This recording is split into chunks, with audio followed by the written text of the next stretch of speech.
The opinions of the individuals during this broadcast are their own, and may not be the opinions of their group or other organizations they may be involved with. All medical advice during our broadcast is not a medical opinion and should be checked with your medical physician. You like music, you like weed, well, we gonna be good friends indeed. This is how much I like more than smoking trees.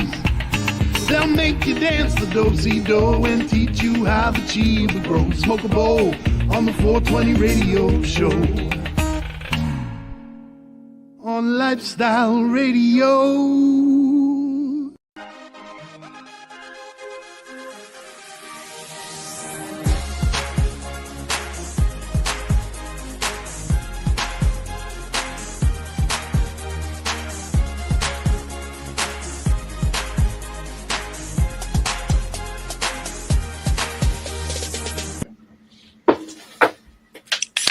That was kind of abrupt, wasn't it? Yeah, that was ta-da! Even Mary Jane laughed. Hello, Leonard. Can you hear me? We can hear you now. We can hear you, Lennie. Just wasn't sure if headphones worked. Yeah, we went through this last week. Okay.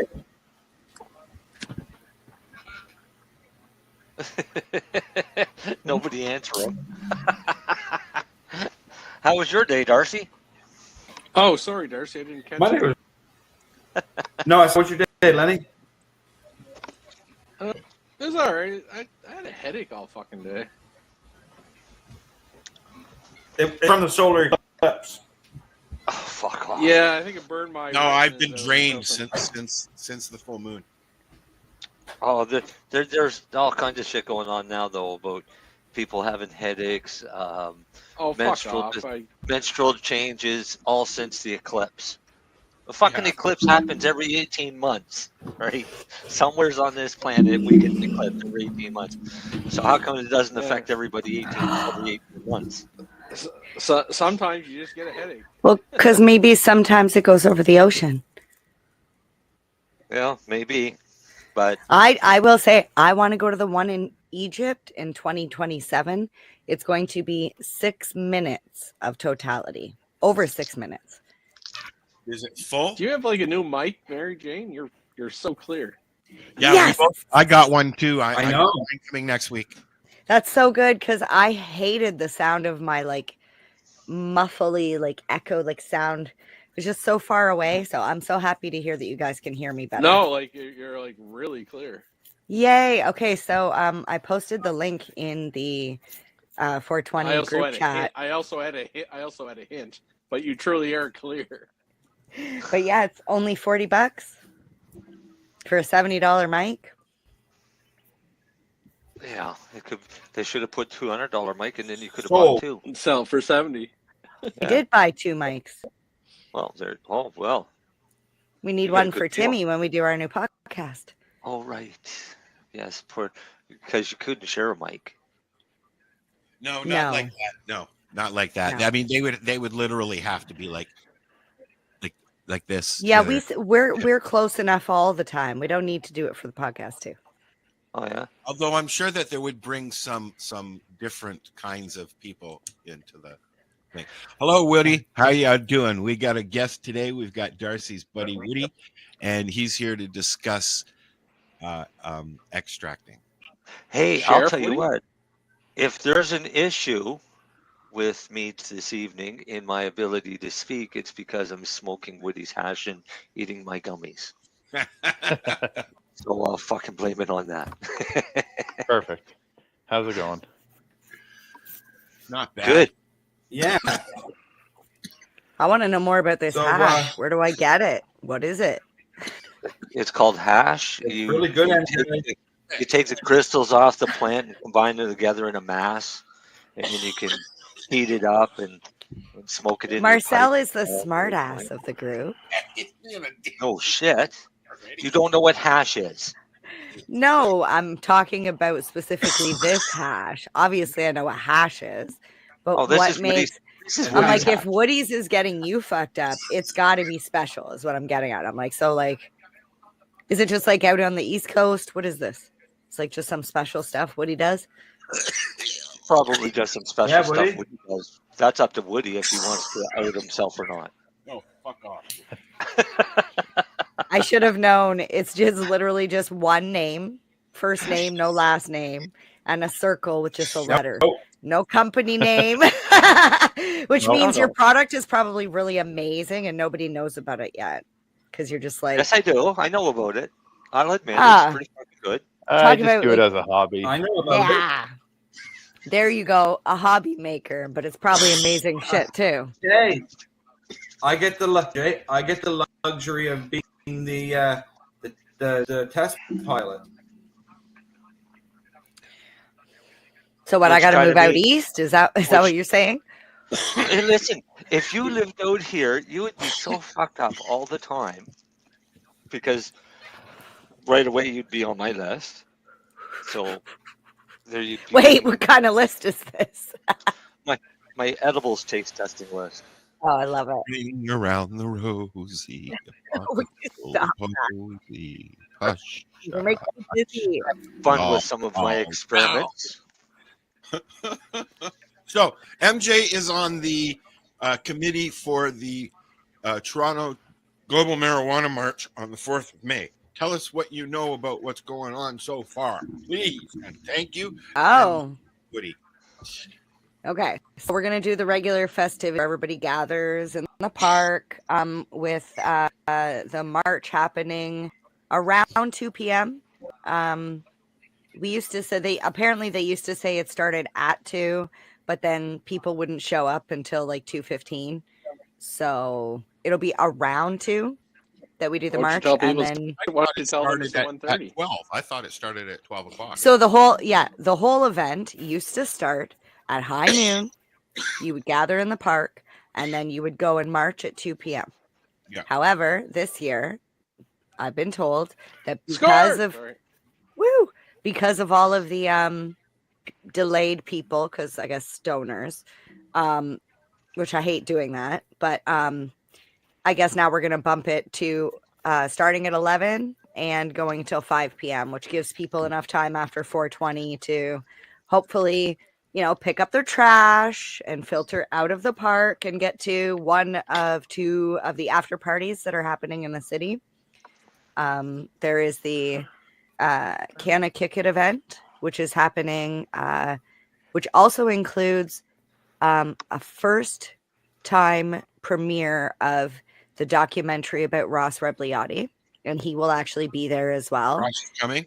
Yep, he'll be at the Canna Kick It after party. You should send him a note telling him you're going to be there and that you want to talk to him a little bit.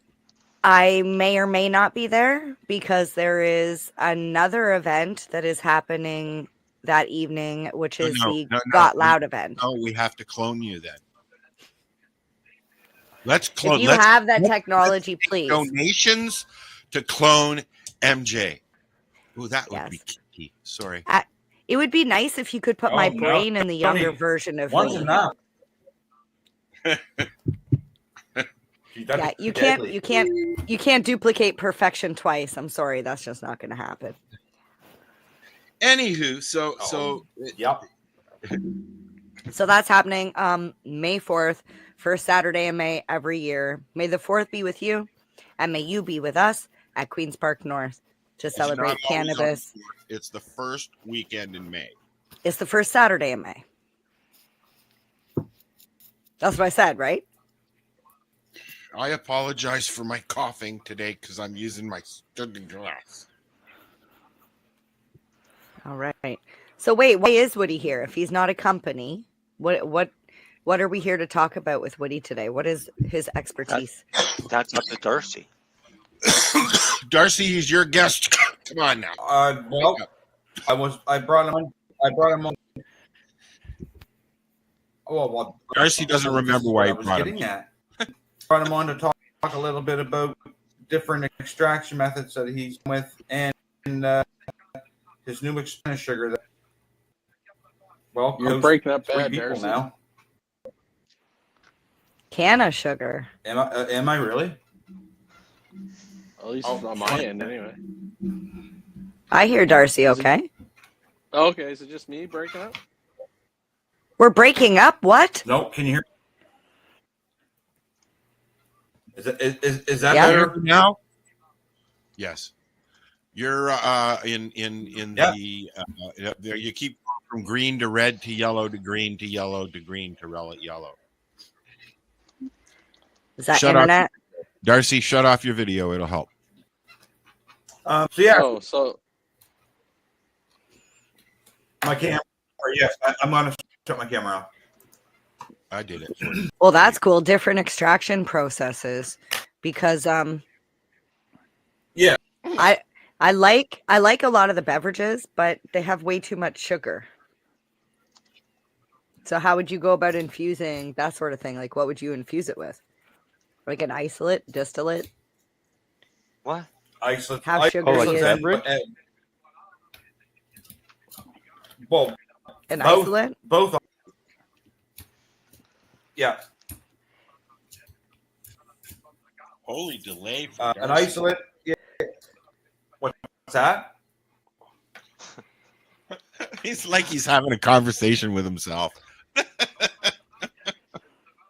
Yeah, like he's really like his sound. It's a delay. Bad for me. Welcome to the WDL show. What would Darcy love?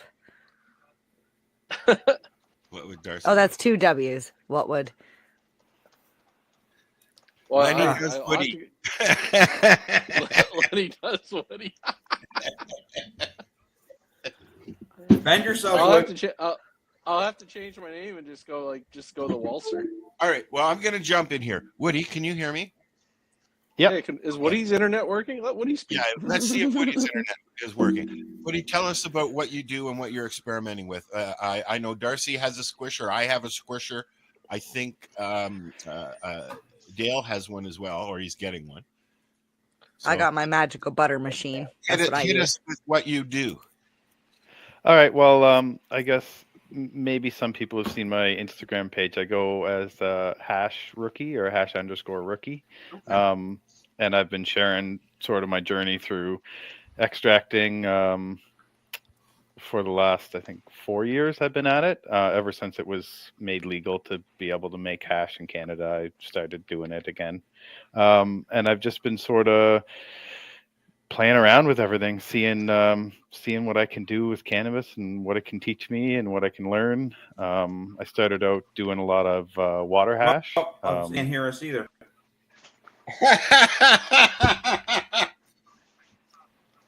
He can hear us just fine, Darcy. So yeah, I started out doing water hash. My shitty fucking computer.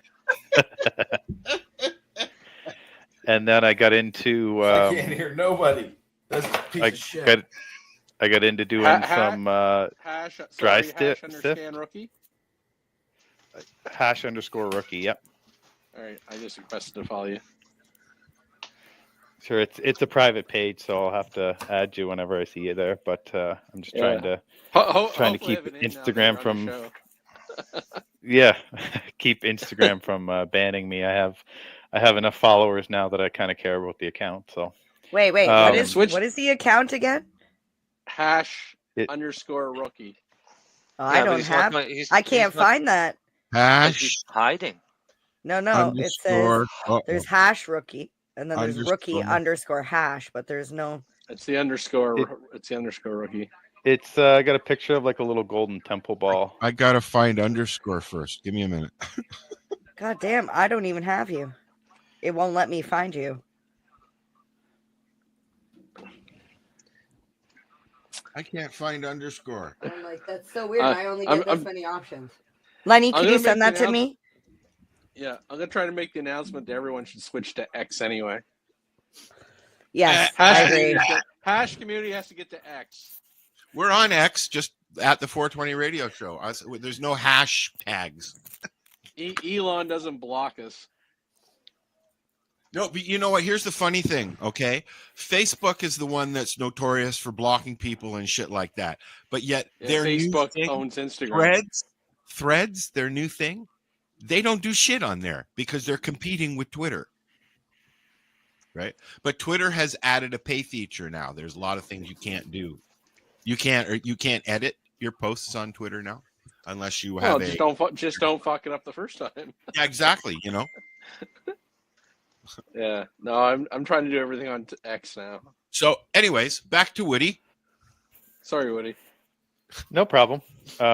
Yeah, so then I kind of got into doing some dry sift and static tech, things like that, glove tech. I've been talking to a few guys who are really into that down in the States, and they sort of lit a fire under my ass to try it out. And with all of that, I get a fair amount of food grade just left kicking around that I didn't really know what to do with. So I started doing stuff like making butter, and then I got into doing like grain alcohol extractions, so tinctures, and then trying to figure out how I could infuse different things with that tincture. So I landed on sugar and been working that tech for a little while. So, but you're mostly just having an experiment, right? Yeah. Like I started out making, I think it was probably maybe 5 or 7 milligrams per gram, and I wanted to see if I could get it up to about 1,000 milligrams in a teaspoon. And my last batch, after about probably 15 attempts, slowly walking it up, I'm pretty sure I got there. Darcy and a few other friends who are like quite high dose people tried it on 420, and they were all just leveled. So I think I'm about at that level right now, but it's not the consistency I was looking for. So yeah, I'll have to keep trying other stuff. I tried the hash. I tried making hash last year, and I wasn't impressed with the outcome or the amounts. I have a press here, and I haven't been using it because I am not impressed with the return that I'm getting out of, Haha, impressed. I'm not. I really am not. So I've ordered a pre-block, and I'm gonna try that. And then if I have to, I'll start using bags. But I don't like using bags. What are your thoughts on bags and stuff for rosin? Oh, hash rosin or flour rosin? Flour. Or both. Flour, yeah. I mean, I guess I'm pretty well bags on both. Right.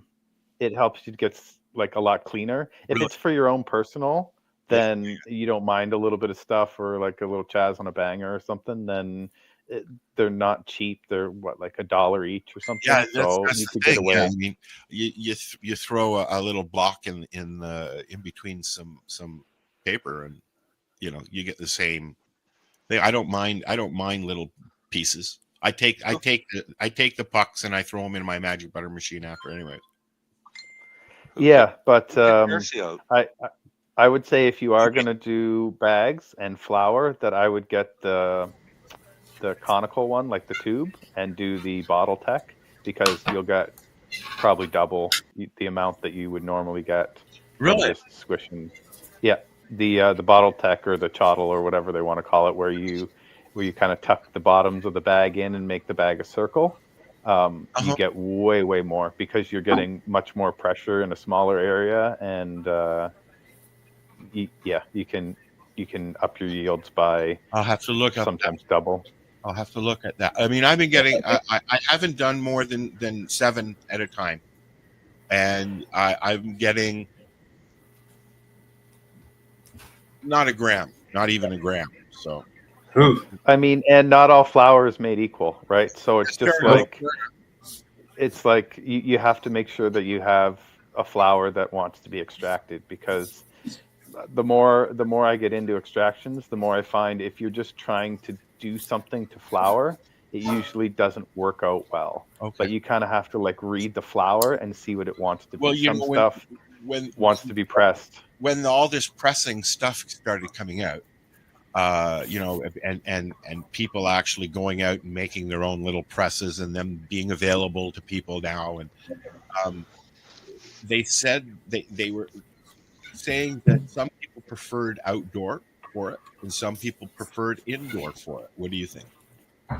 I think depending on how they're grown, I could see why some people would say that. Like you tend to get a better terpene profile off an outdoor, just because of the way that you get that full spectrum sun. Yeah, well, it's natural. And a lot of the times you get the terroir of the ground, because you're growing inside or like into the ground versus growing like in cocoa or something with salted newts.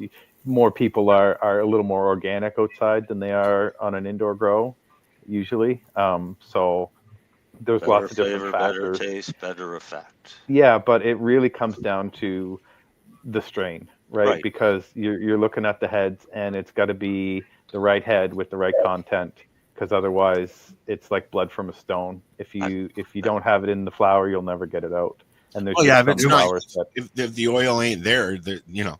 But exactly right. Or if it's not there in the right ratio, because sometimes you can have too much wax versus oil, and then when you're trying to press that out, it just doesn't work well for you. Whereas if you had left that as flour or done a different extraction on it, then you would have got a better yield or a better end product. Like I'm not a big fan of BHO, but some stuff is just meant to blast, right? Like that's where you're going to get your best yield and the best showcase of what that plant has to offer. And some stuff is just meant to be flour, and other stuff can be hash and rosin and a bunch of different other things, right? But it's just kind of playing around with the plant to figure out what it wants to be in its best form, right? And then just trying to respect it enough to be able to do that for it.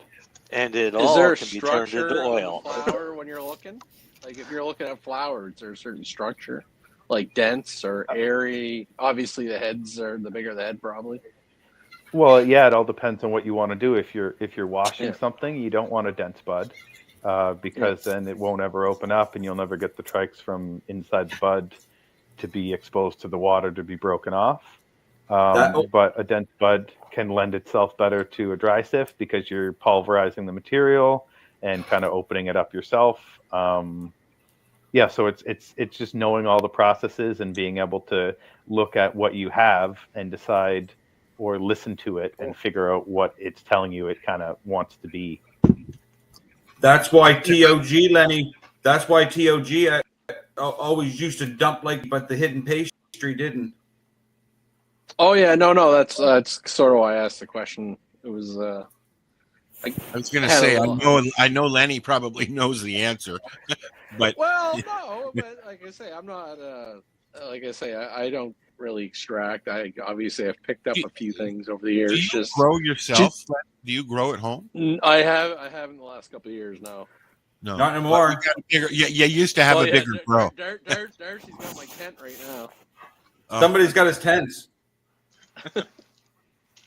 Mostly time. You may have your headset around the wrong way, Len, because you keep drifting in and out. No, I think it's my internet. I see the red bars. Okay. That's what mine keeps doing to me. Keeps giving me that little signal. I get everyone in the house using Wi-Fi right now. Is probably the problem. Oh, what method of extraction are you finding that you like the best right yet? What? Depends on what I'm doing. For like scale, if you have a single strain and you're running, say, 10 or 20 pounds of it, washing is going to be, if it'll wash, washing is the way to go, because you can do that in an afternoon. But if you're looking at like smaller chunks of different strains, so like a lot of home growers will grow 4, 6, or 8 different plants, and they want to be able to extract each one. Yeah. Dry sift I kind of like a little better, because it's not held the time. The volume and time are kind of married together, so it takes you half as long to do half as much. But with washing, the process is the process, and if you're going to stir 5 times for 20 minutes each, then that's how long it takes, whether you have half a pound in the bucket or 10 pounds in the bucket, right? So but yeah, I kind of like dry sift. It's a lot more fun to me, and it's a little you can take more breaks. It's not like go time where once you start, you're kind of in the process until you're done. It's a lot more forgiving. If you make some mistakes, you can kind of just go back over the material. You can put it down for a couple hours and come back and pick it back up again. I was able to do like 4 different washes just over 2 days. It was real easy when I did it. And that was my first time doing it. 4 washes over 2 days?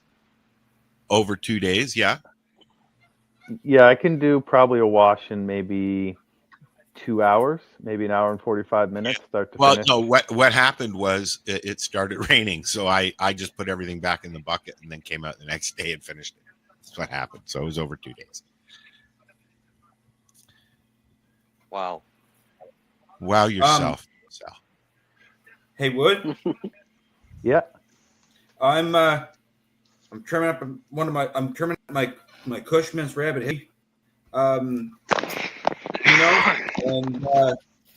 the fucking sugar on that, man.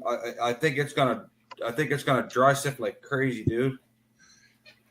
Take a macro shot of it and send it to me. I will. I sure will here. Yeah, no, I'm trimming that one up tonight, and I'm trimming up the GMO jungle cake, but there was a lot of spaghetti on that, so it kind of sucked a little bit away from my tops, but it's still crispy as hell. So I think it will. I think it'll squish really nice. Nice. But and that's the big thing too. Is I think everyone who's extracting should get themselves a microscope if they don't have it. Not like a jeweler's loupe, but like a nice, decent microscope that they can really get down to the level of the head and kind of see what's going on in their product. Because otherwise, you're just kind of like guessing. You don't really know. It'd be like the same as trying to garden, standing on a 3rd or 4th floor balcony. Like you can see the plants, but you're not close enough to be able to really know what's going on down at their level. And the same thing for extracting. If you can't look into your product and see what's going on at that 30 micron level, then you're not really going to know what you're making, and you can be making some big mistakes or sitting there thinking you made a mistake when you realize that it was the plant all along, and there's nothing that you could have done to make it better. So that's like one of the important tools that I think a lot of people overlook is the ability to like get down on the level of the product and be able to see inside and see what it's all about. I got one. I'm on the level. I'm in a chair. That's why I grow big plants. I don't like bending down. I have a digital microscope that I got Marcel suggested to get. So I'll be interested to see. Yeah, those are great. Seeing what's going on. Yours the one that connects to your phone? Yes, the same one you told me to get. Yeah, those are good. Yep. Yeah, it doesn't have to be crazy fancy. It just has to be able to get down and see individual heads, because then you can really see what you've done and whether you've extracted it properly or if there's some more work to be done or something. Because when you're washing, it's all about structure, right? Like the process is the process, and if you don't start with the right starting material, it'll never be what you want it to be. Dry sift is a little less dependent on head structure, and then blasting and some other hydrocarbon based stuff is even less so important about the physical structure of the head and the neck and all that. Oops, I'm trying to find you on Twitter. So when you're making your hash, Woody, do you prefer dried or have you tried fresh frozen? Yeah, I've done it all. I've done some fresh frozen. Dried is the easiest for me, just because the logistics to get it to me is a lot easier than it is trying to keep something frozen.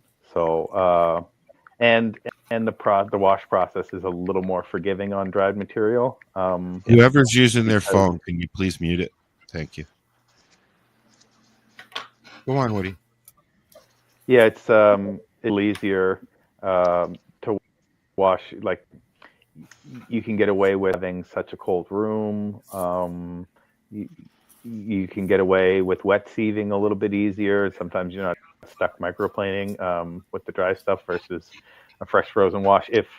If you're not one of those lucky people that has the freeze dryer and everything's easy, then I think it's a lot for the beginner. You get into less trouble if you start with dry material than if you're doing sort of like a fresh frozen. But it still needs to be within, say, a week of the actual drying period is the best window. So like once you have it to where it is, whether that's like a 7-day dry or a 10-day dry,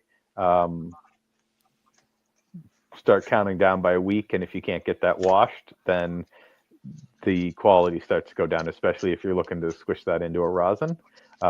Like after, say, a month and a half, the rosin that you're going to get out of that is wildly different than what you could have got after the first week.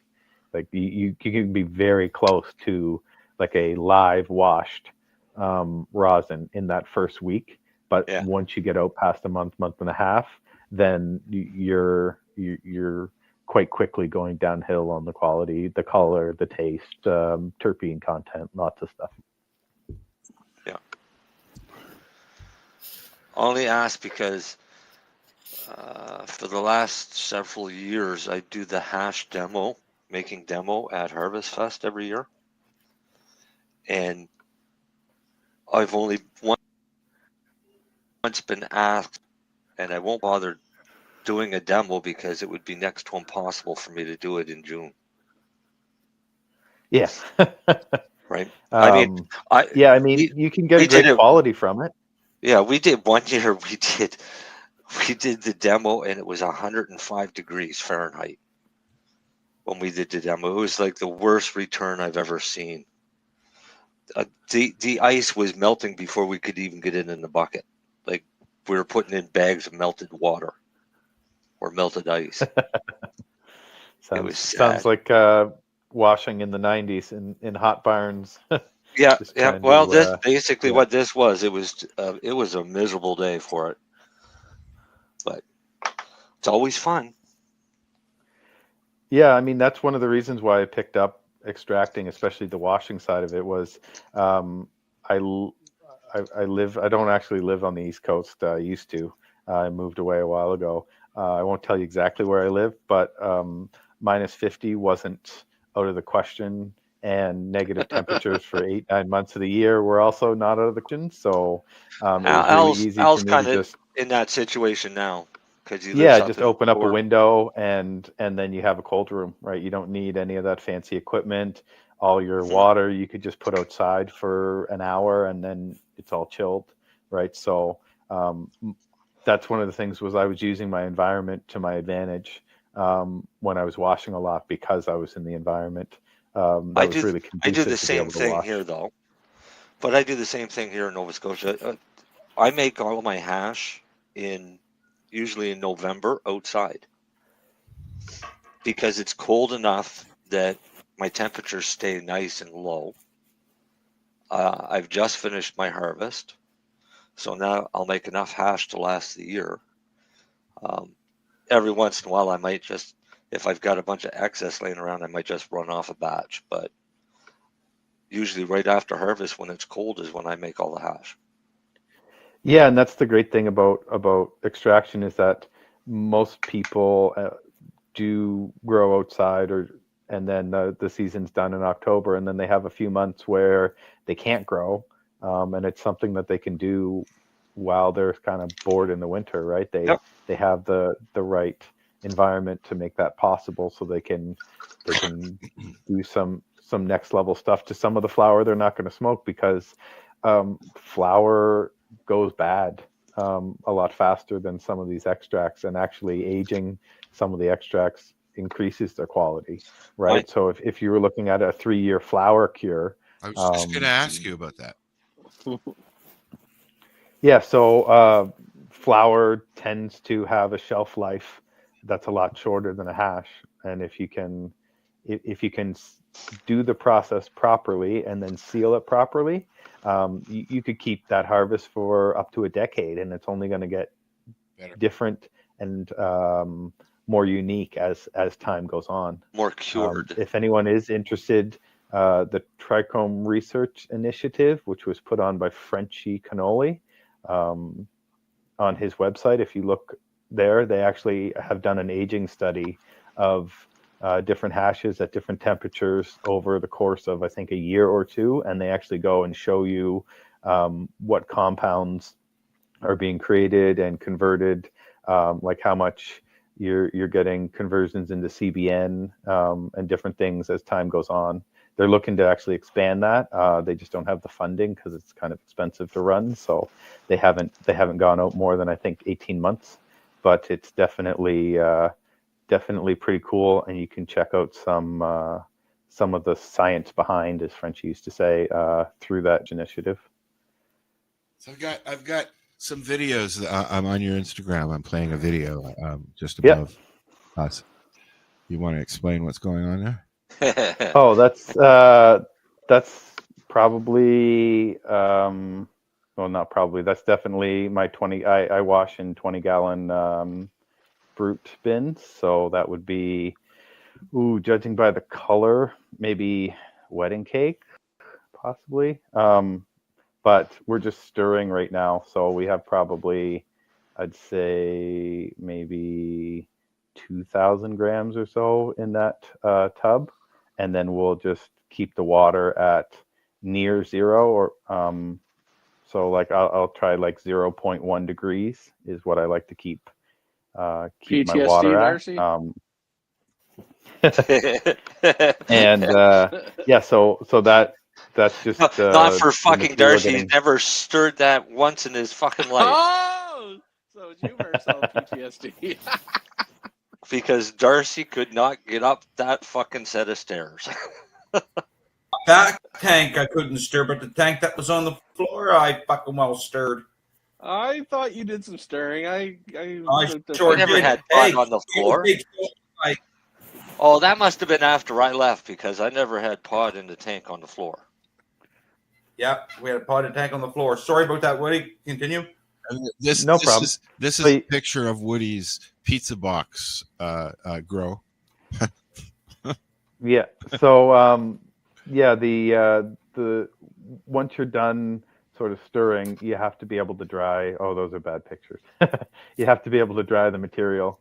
So in order to do that, I usually put it through like a kitchen sieve onto parchment in a pizza box, and then have that in that grow tent, and I'll control the climate to about 10 degrees You Celsius. leave it in there in these boxes. You leave Yeah. it. So, try it on yeah. So they're cardboard parchment lined. Yeah, cardboard absorbs the moisture. Yes. Yeah, so I have it on a parchment, so it's not actually touching the cardboard, and it's covered, but it's kind of open, so that's kind of like a desiccant. And then I have a very light fan blowing in there, and I have 2 filters, one on the inlet and one on the outlet, to keep clean air going through, because terps are terps. So if you have it in your laundry room, then you're going to get laundry terps. If you have it in your fridge, you're going to get fridge terps. So your hash is going to taste like butter, and your butter is going to taste like hash. If you don't kind of separate those things. So I have it in a climate controlled tent there, and I leave it for about a week or so at maybe 35 RH, 40 RH. And then after the week, I'll sort of dial it in by feel to see when it's perfectly dry. And then when it's dry, I'll just continue to process it, whatever I'm going to do with it. So this is the next step, putting it out on these after you've dried it. So once you pull the bags, then I like to sort of mount it up on that with a bunch of paper towel underneath of it, and that kind of allows the water to drain out of it. So then I'll put it in the fridge and let it sit for an hour or two, and when it's at like the perfect consistency of not too wet, not too dry, then that's when I kind of put it through the sieve. Let's see if I can. And when I do that, there should be some videos of it a little further up. Yeah, there's me collecting it there. Yeah, you can do about an ounce a minute or so in the sieves when you're cleaning, kind of spreading it out like that. And yeah, there is a window, and it takes a little while to sort of figure out where that is. Otherwise, it's an absolute headache. But it after a couple times of kind of waiting and testing it, you can pretty well get it bang on every time, and then it's a pretty slick process. But it's the most important one. I have a set of bags, and I enjoyed using them. Oh, you're way back. Those are old pictures. No, I'm sorry. I get it. I'm just, you know.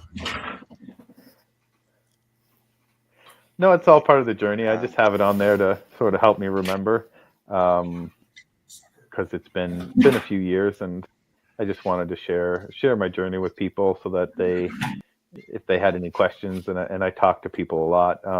Anyone who's got a question, I pretty well am interested in answering them and helping them out along in their extraction journey. So it's just a way to connect with other people. I've met a lot of great hash makers that I've gone on to meet personally, and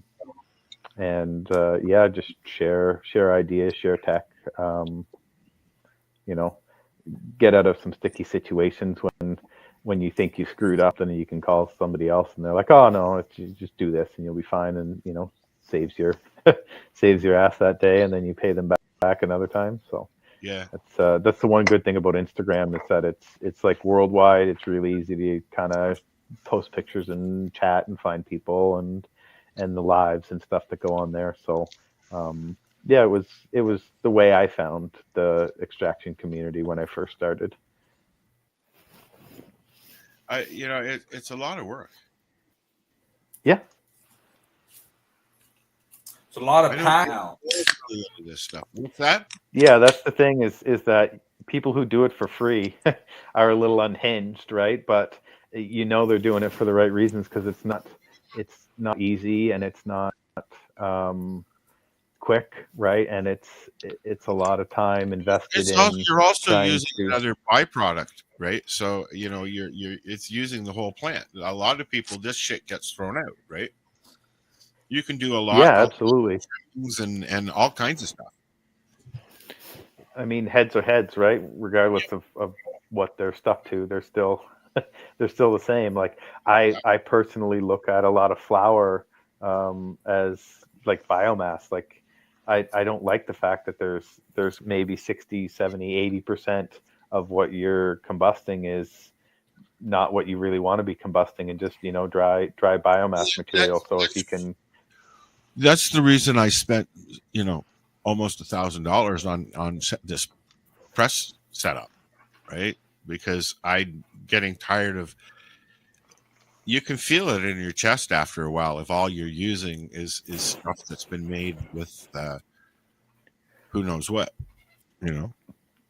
So when you and some of the flavor too is gone, right? Because you're combusting the leaf. Like I know I've said it a little bit to get some people riled up, but I kind of consider people who would go to McDonald's and eat the hamburger through the bag, because that's kind of what they're doing, right? Like the plant is giving you the hamburger all wrapped up, and they're not bothering to take it out of the bag. They're just using the whole thing, right? So you'll still get the flavor, but it's not going to be the same. Yeah.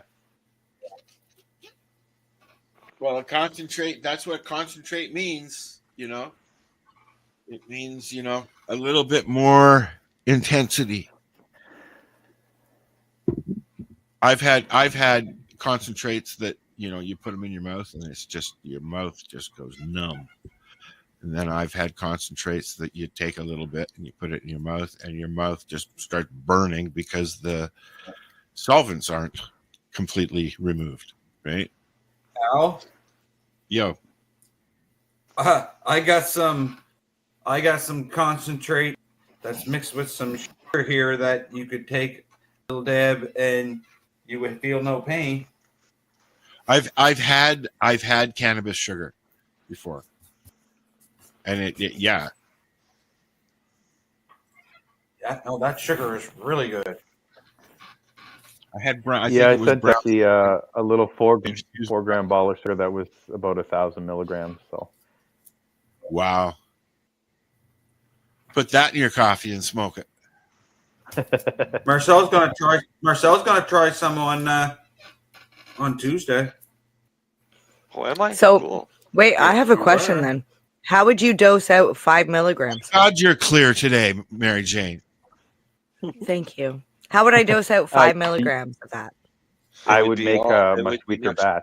Yeah, So the point of that really strong stuff was to make it for the people who would have to take like 10 teaspoons of sugar in order to get what they want. So Yes. I made it really strong because it's a medicine, right? And some people have issues with sugar and other things. Dosing out straight RSO is kind of difficult and messy. So if you can put it in something, so it's kind of like at that point, sweetened RSO. But for the most part, I try to stick around, say, the 25 milligram per gram or the 15 sort of area. And then it's for everyone. If they want to take a double in their coffee and get 100 milligrams, great, right? Or if they want to take a gram or two and put it in their coffee and get 10, 15 milligrams, then they're good on that side. But I just did that for those unhinged, crazy people that want to, take hero doses and, Well, you're not wrong. There are those people. Like, I am one of those fortunate people that can purchase my edibles and beverages from the legal market because a 10 milligram cap is great for me. But I understand there are a lot of people that need, minimum 100. And like you're saying, to have excessive amounts of sugar or packages from whether it's the 10 milligrams from the legal store, that's like 10 packages. That's a lot of sugar. Yeah, So it'd be nice 100 packages for what Darcy has in the little. That's what I'm teaspoon saying. ball, Like, nobody right? wants that much sugar. No. And actually there's a second reason why I've been doing the can of sugar with the Everclear, the grain alcohol, is because you're not binding it to a fat. And I find a lot of the people who have issues with high dosing, like they say, 250 milligrams, 500 milligrams doesn't do anything. A lot of that's bound to like MTC or coconut or something else. And part of it is their body has to break down the fat and digest it to get the THC into their bloodstream, right? So because that's such a slow process and their metabolism is so high, they're almost getting rid of it as fast as it can get in. Whereas when you do this, it's more of a depositional than an actual infusion because you're not binding it to a fat. You're just dissolving it in alcohol and then evaporating the alcohol to leave it on the outside of the sugar. And because it's not bound to a fat, if they take it with, say, a hot drink, then the capillaries in their stomach and their GI tract kind of open up and they can absorb it all at once really quickly. And then it actually can have a better chance of giving them the effects that they need because it can get in there so quickly. And I've noticed that a lot, that people said that they could do like 1,000 milligrams in a butter and be okay, but they're doing 500 or 600 milligrams of this, and it's like 8 hours of them feeling like they're like 14 and high for the first time. So how you deliver it and what it's bound to is almost as much important as the milligrams you're getting, because it can be wildly different. Just like everyone's endocannabinoid system is different, the rest of their body is different too, and they process things in a different way. So I find that this way is kind of helpful for some of those people to not have to take so many milligrams to get the effects that they're looking for. See, would the benefit of alcohol-based tincture be about the same? Yeah, that's what it is. All I've done is just evaporated the alcohol out, right? Okay. So on the sugar, I'll make an alcohol. Sugar. Yeah, and you can do it on anything that alcohol will not dissolve. So I've been working on like baking flour. I want to try like some oats and some other different things that aren't sugar-based. And as long as it's not going to dissolve in alcohol, then you can evaporate the alcohol off of it and it'll leave all of the THC mixed in with whatever the substrate is that you're using. So that's the next step of the process, is figuring out what else I can mess with. So you could have like pancakes in the morning that are infused because the flour you're using makes dosing a lot easier too, because when you're trying to mix with butter or something, you could get some like hot areas, right? So like if you make a tray of cookies or a tray of brownies, the whole pan has X amount of milligrams in it, but you're not quite sure if every piece has the same amount. Well, if you could put a little bit in each pancake as you went, of the flour, then you'd know, okay, I put 2 grams into that one pancake. It's guaranteed to have that, instead of having to eat the whole batch or kind of hope that you didn't, mix it improperly and you have all of it in one and none of it in anything else, right? Makes sense. Makes sense to me. See, I have another way of doing it, because I'll make an emulsion with oil and oil. And then I could, if I wanted to do pancakes, I'd use a microdoser for spray. So I had to have it already calculated how many milligrams were in each spray. Then as I'm making the pancakes, spray them.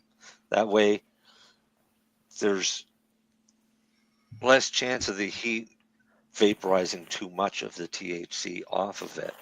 But it's a cool way for dosing. And then you're not using alcohol. Yeah, I don't like alcohol-based tinctures at all. I don't mind alcohol-based tinctures. My problem is I don't like the pain in the ass we have to go through to get an alcohol. Yeah, makes sense. Right? Because unless you're going to make it your own, then good luck. Yeah, but if you evaporate the alcohol off of it, the alcohol isn't there anymore. Yeah, but you still got to get the alcohol. He means like, right? That's not an issue. That's not an issue in Quebec and Ontario, but we can't get it here. Well, where do we get it in Ontario? Well, like Everclear, right? Is 94 Everclear. alcohol, the 95 or 98%. Yeah, that's not in Ontario, though, is it? No, you You have can to get it in Ontario different had places. Everclear. Doesn't Ontario have Everclear? No, you have to go to Quebec for that. So, yeah, okay. I thought Quebec it was has the it, Alberta state. has it as well. and Alberta has it, and that's it. Yeah. Okay. So, yeah, without doxing myself, it was pretty easy for me to walk down the street and buy a bottle. So Yeah. that's kind of what led me to that easiness of the process was that for, say, $30 or $40, I think it was $35 a bottle, I could do 4 or 5 batches of this as strong as I needed it to. And it's a little dangerous, but I was water bathing it outside in like a crock pot in high winds. So it wasn't like I was doing it inside or anything. And that's the downfall of it, is that it is a little weather dependent, and you kind of have to be a little more aware of what you're doing. But it's nothing near like making a BHO or some kind of blasting, the danger that you'd exist there, because it's about 4 or 5 hours of a water bath to slowly allow that to evaporate, and then I'll leave it for a day or two just to make sure that I got everything out of it before I go on to the next step. But yeah, I mean, I would love to try other methods as well, to see how see what else. This was just something that I kind of you run into tech, and then you kind of run the tech and figure it out and learn it, and then you get bored, or you figure you've done all you can, and then you find something new, and then you work that. So there'll be new extractions, I'm sure, in the future. I'm actually in the process of doing my final testing of it, and I wanted to see if pre or post decarbing made a difference, because sometimes I would get a little excited when I was doing the extraction, and like I do round 1 where I decarb the hash in, like, let's say a glass jar, and then I'd pour the alcohol in and let it sit for a while. I'd be like, oh, I want to do another one. So I'd put the hash in a jar and pour the alcohol in and go, oh, crap, I forgot to decarb it. So then I'd have to decarb the sugar when it was all done. You do that on the other side. When I make baked goods, I always forget to decarb, and I'm like, fuck. So what I did was I made 2 batches out of the same strain and the same amount, and I decarbed one before, and I decarbed one as it was on the sugar, and then my buddy's testing it out today and tomorrow, and he's going to tell me if he anecdotally feels any difference between the two, whether one hits harder or not, to see if it makes a difference one way or the other. And I also don't know if the alcohol itself will absorb or extract THCA versus THC. more efficiently or not. So I don't know whether or not it matters which form it's in when the hydrocarbon hits it to do the extraction. It may be that if it's decarbed, it can be absorbed more readily, or maybe in the acid form, it's easier to be absorbed, and then the decarbing after is better. So we'll see. I'm almost curious what happens if you don't decarb at all, because like you would still get the benefits of the cannabinoids and the THC like milligrams. No. Just wouldn't feel high, right? If it's not delta 9 THC, then it's not going to turn into hydroxy 11, which makes you really high from edibles. Yeah, but I don't want to feel. I can't, like, if 10 milligrams makes me feel drunk, like drunk. So, like, when Woody says, yeah, I have a 25 milligram, you know, if they want to double up, they can have 50. I'm like, yo, I can't even have your one dose. I can't even have half of your single dose. So I'm like, maybe like, and Woody's saying that the alcohol-based tincture affects people more than like a butter or an oil. I can't even have it in an oil. No. Your uptake is different when it's attached to a sugar. When it's attached to an oil, all right, lipids, your uptake happens in your small intestine. So it's already gone through your stomach and into your small intestine before those lipids are absorbed into your bloodstream. Okay. When you attach it to a sugar, all right, any of the sugars, natural sugars, when it's attached to a sugar, it's actually the uptake happens in the stomach lining. So you have a faster onset, right? Because as soon as it gets to your stomach, it starts uptake right away versus having to be digested in the stomach and sent to the small intestine for the uptake. So you have a faster uptake, and some people claim that based on the same size dose that it's a stronger effect with a sugar uptake than an oil uptake. Okay. But then you run into the ones that say, well, I'm diabetic and I can't have any sugar. I don't care about the sugar. I'm just trying to get the cannabis without the high. How do I eat the cannabis without getting high? So then go to a 1-to-1 strain or THCA. Well, that's what I was saying. If you could make THCA the sugar, but not decarb it, because as soon as you decarb it, it goes from THCA to THC, right? Okay, so THCA is really great for pain. Yeah, so my only question for like when Woody said he did one before and one after, well, what if you did one that you didn't decarb at all? I know I could try and send it to you, and you can let me know how it is. It takes longer. Most people would say it didn't do anything because they didn't get high, but I don't want to get high. I just want to feel healthy. All right, so all that is basically doing a grain alcohol extraction of plant, to make a tincture, and then using that without any heat evaporation at all. So like a warm water bath. No heat. No, room temperature. Because that would still decarb, but it just takes longer, right? Yeah. So how do you evaporate it? Because obviously, like room what he said, outside. Evaporation. You said outside, or a right? vac oven with the heat. Yeah. A vac oven without heat. But even though, as soon as you start drawing a vacuum, you start increasing temperature. So so maybe like a cool room, and let it sit for like 2 or 3 weeks, and keep stirring it, and you get enough out of it to and well ventilate it. I was gonna say a room inside my house. Oh my god! Or like your garage, maybe your garage in the fall. Your house. Yeah, like a garage in the fall or something with a lot of headroom and do it in the wintertime. This is why I leave it. Didn't I tell you guys I have a jar in my freezer for the last like 6 years of that exact same stuff the alcohol and the bud in the jar just sitting there because I don't know how to evaporate it, and it terrifies me. Oh, you have a 6-year green dragon going? I don't know what to do with it. Actually, wait a minute. I've been with 6 years, so it's older than 6 years. Is it green? Oh my God! You know what? I think the plant. I'm gonna go get it. I'm gonna go get it. We did. We a while, way back when we took I know how to fix it, but we took a bottle of Seagram's, and then we stuffed bud into the bottle, and then put it in the freezer, like refilled it and put it back in the freezer for 6 months, and it was wow.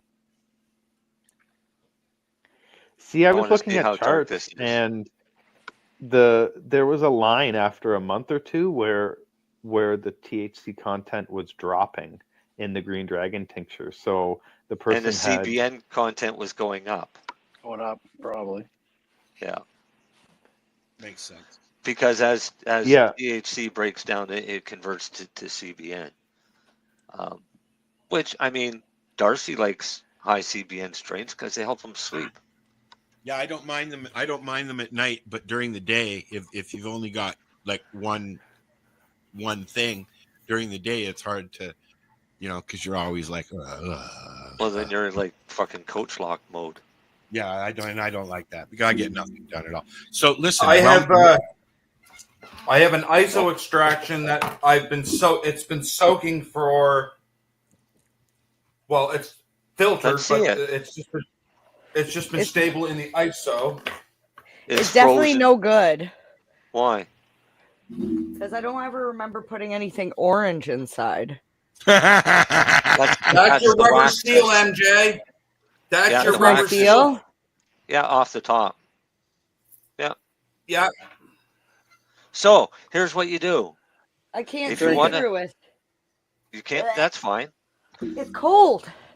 Go out to Walmart and buy one of those Brita water filters. Okay. All right. We talked about doing this with something last year, I think.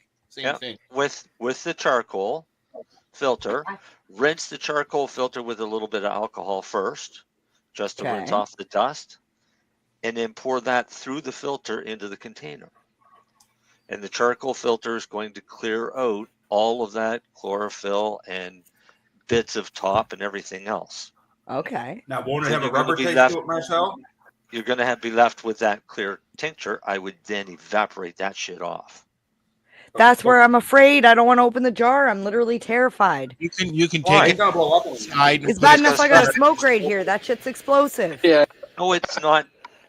You've never had a fucking glass of liquor and a cigarette at the same time? No, but that's like 95% alcohol. Have you ever had a flaming Drambuie? No. Flaming Mary Jane? My mustache on one of them. That's how we test moonshine, is by putting it on a spoon and or waving a fire across it to see if it lights up. Or do you have to heat it up to get it to burn? Well, a long time ago, we had an induction top like a cooktop that you plug in. Yeah. And my ex ran an extension cord all the way out to the middle of the backyard and had the table out there and had a magnetic pot and put it in the pot and just let it evaporate and kept stirring it. And he ended up with some like whipped, I don't know what it was. Because he didn't actually let all of the alcohol dissipate, because he kept stirring it. As it thickened up, it got suspended alcohol and turned into what looked like a butter. Yeah. But it's got. So he was making oil. He just didn't finish it off the right way. Well, now I got to go put that back in the freezer. But he didn't have to go all the way out in the middle of the yard. He could have been just a few feet from the house. Here's the fumes. But is that even still good? It's literally been sitting in there for like 7-8 years. That's what you find out, is by filtering it and seeing what it looks like and what it smells like. Right? It's taste it. Come on, taste it. Yeah, basically turn it into an oil, extract it down to an oil. So Alcohol fumes. What they have to do is, if you want them to blow up in your room, you've got to get about 20% volume, all right, of alcohol vapor to light up. The problem is alcohol vapor is heavier than the air, so it goes down first. And if you have it on an open flame, that means the vapor is going down, catches on fire, and goes up to the top, and the alcohol is burning off. So what you do is you direct a fan so that the fan is blowing on the side of the pot, and it literally blows all the steam across the top and away, as well as keeping it away from the heating element. I don't suggest using an open flame ever for doing it anyways, but I'm just saying. No, that's why we had the induction top. Right, but even then, set up a fan to blow across the top and away from the induction, because you don't want those vapors going down inside, because those induction heaters also have a fan. I can see that's why Woody says you got to like get a nice breezy day. Right, but also if you do it in the wintertime, you have less humidity. All right, wintertime is drier than the summertime. So you end up going a lot faster. And 10% humidity can make the difference between 1 to 2 hours in boiling off. So, tips and tricks of doing something. Are we ready for a commercial? Illegal. We are, and then we have your question. My question. Your yeah. questions. Okay. Yeah. We'll be right back to the 420 Radio Show.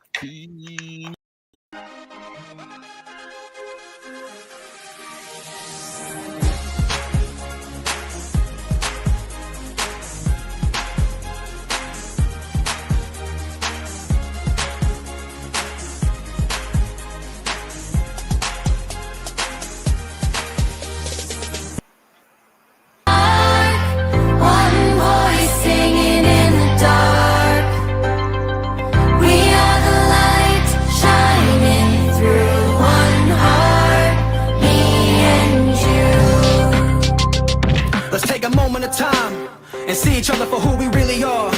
We have the same heart, the same love, the same feelings, the same courage, the same strength, the same courage to go through and push through anything inside of this world. Link our hands together, show each other what love really is, and never forget it.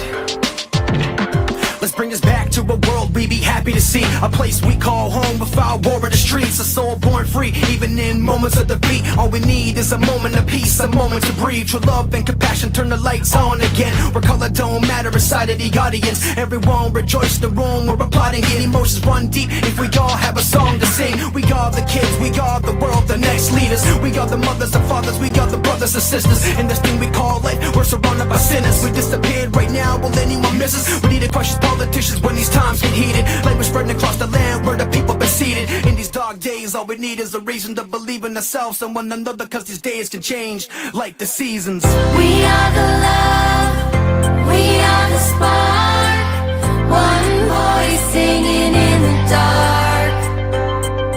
We are the light shining through one heart, me and you. It seems like the same story repeating again. Inland, overseas, all we need is a friend. Maybe even a helping hand to lend. Bless, no stress, time is the real test. For generations we've been wanting out of this mess. Change is all we want, we won't settle for less. It's time to stand up now, what we wanna be. So open your eyes and see it. We are the love, we are the spark, one voice singing in the dark. We are the light shining through one heart, me and you. The same love. We are the love, we are the spark, one voice singing in the dark. The same feelings. We are the light shining through one heart, me and you. Let's take a moment of time. We are the love, we are the spark, one voice singing in the dark. We got the same heart. We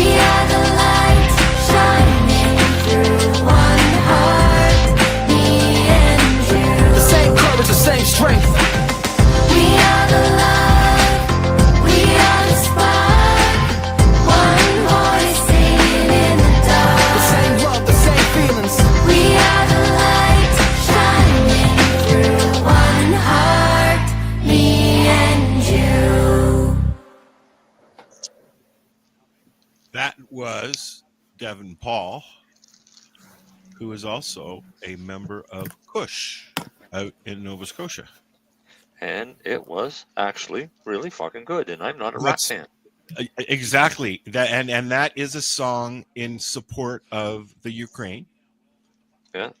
That he put together with his friend. I think her name is Emma. I'm looking for the video because I didn't pull up that information, but I'm going to post a link to the video as soon as I can find it in the pounds of stuff that I posted since. But yeah, I enjoyed that. I really did enjoy that. Yeah, it was good. I actually listened to the whole thing. He usually walks away. Yep. But no, I'm glad I stayed and listened. It was worth it. All right. So I mean, there are a group of young guys that are doing their own thing, and some of the stuff that they put out is really good. Tommy has released some songs recently as well. So it's called "We Are the Love" for Ukraine. It's Devin Paul featuring Emma Stevens. Yeah, man. So cool. Anyway, okay, shut up. How about we do this?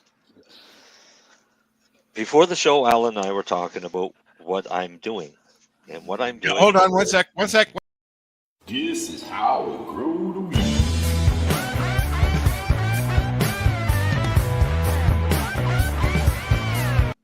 Okay, go ahead. It's not really Darcy's Grow segment if I'm going to answer it. Darcy's yeah, what are you doing? I know, fair enough. Sorry. That's why Darcy invited Woody. I can't take it away now. I'm sorry. Well, no, before the show, Al and I were talking, I was explaining to Al what I was doing. All right. And what I did was I cut the tops off my plants a couple weeks ago, and I rooted all of my tops. Yes. And I've been growing them out, and now they've gotten to a half decent height, and I've taken them and put them in a cardboard box, sealed them up, put them in a dark spot. All right. I watered them before I put them in there. And this is called flipping, correct? Right. What I'm doing, I'm forcing them all into flower right now. And the reason I'm doing this is I've got several of the same strain, and I want to make sure that I've got no males. How long does that process take from the time you put them in the box and complete darkness to the time where you can say, oh yeah, that's a guy? It varies. It depends on the strain. Some strains may take longer. It depends on the plant. Some plants may take longer to start showing signs. Okay, well, here, let me refine the question. How long can you let it go into flower and male-dom before you can stop it and switch it back and get rid of the males? You can switch it back at any time you want. Really, there's no... Right, But is there not a certain time that after that it's kind of useless after that of stopping it? Well, no. What'll happen is as soon as I'll check these after 48 hours, right? I'll leave them in total darkness for 48 hours, and that's when I'll start checking them. I'll pull them out, take a look at them. Only 48 hours. Okay. Yeah. All right. Well, they've been in total darkness for 48 hours. Okay. Right. Normally after 12 hours they will start, but you're not going to see signs of what sex they are at that point. Right. So I'll wait 48 hours, check them. If they're not, I'll close them up, and then I'll check them again in 24 hours. Right. But as soon as I identify a male, and for some reason males usually produce flowers first, so they're easy to spot. But oh, really? Yeah. As soon as I start seeing males, then I know which plants to kill off.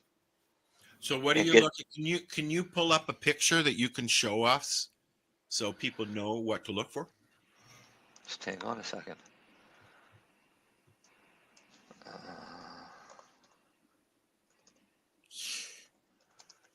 Dead air. And don't send the one that actually has like the real penis attached to the cannabis plant. called a pistol. No, there's ones that they actually like photoshopped a green dildo onto. Oh yeah, I've seen those too. It's like, this is how you tell a male plant. I'm like, that's not true. That's false. Fake news, fake news. But they do have balls. Yes. They do develop little balls. Those don't come out for a little while. Well, no, you can tell, like, when Marcel's saying, like, when they start to show, you can tell right away whether or not it's female or male. All right. Buddy said in one of his comments there while we were talking about distilling and stuff, he said that you can get a water distiller and convert it and use it for alcohol. But when you do that, you have to make sure that you change the seals, because the water distillers, the seals are different than the alcohol seals. So you have to actually get alcohol seals, or the same thing's going to happen as with Mary Jane's bottle of distillate there, or not distillate. My glass jar. Yeah. Because the rubber will just, the one thing that alcohol will destroy is some kinds of rubbers. Yeah. Well, I have activated charcoal, like the loose activated charcoal.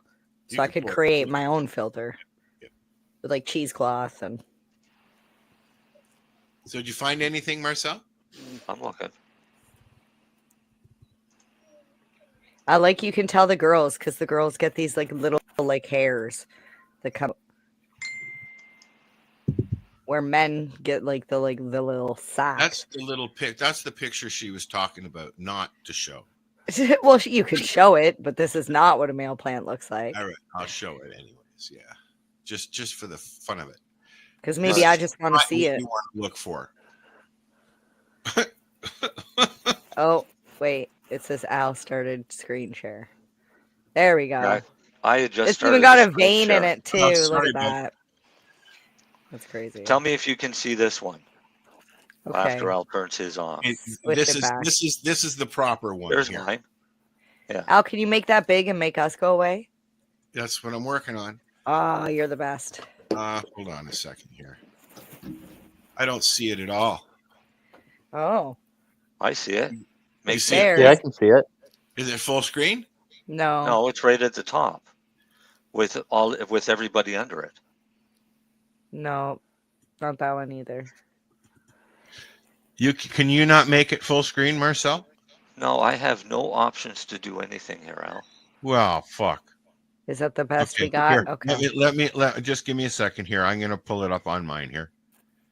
Oh no, it's me. Just hang on a minute. Damn it. Sorry, we can look at this new microphone. Do you want me to give you the link for it, Al? Yes, please. Gorgeous. Such clarity. I know. MJ should have clarity for you. Right back at you, buddy. Oh, it's not buddy. Who's that? That's I can't read the name. Warrior blah blah blah. Everything's so tiny. How do we make this bigger? Yeah, everything's really tiny. I thought I had it on full screen, but get the link. Yes, sir. It's just a picture we want to see, right? Yeah. The link should have been just for the picture. Yeah, it is. Yeah.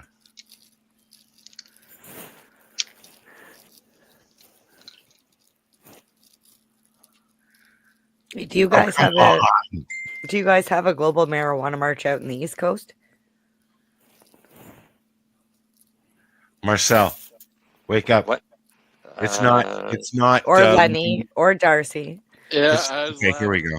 There we go. There's a better one. Not that you know of. Because you still get all of our pictures underneath. So can you make that full screen? Yeah, I'm working on it. There you go. Okay, no. See, the problem with that picture is if they get to that point, that's too far. Oh yeah, yeah. Right. Those balls would be closer. Those are flowers that are opening up. Yeah, the one that you sent me doesn't want to open, Marcel. So just send the picture. Put the picture hang on. I'll just grab the picture. Yeah. That's so funny.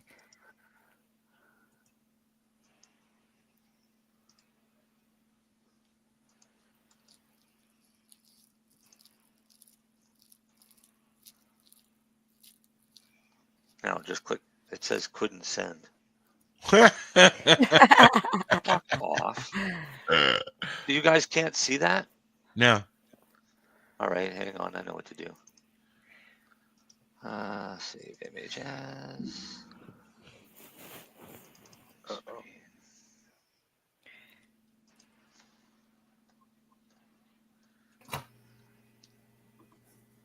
Hey, Al. Yo.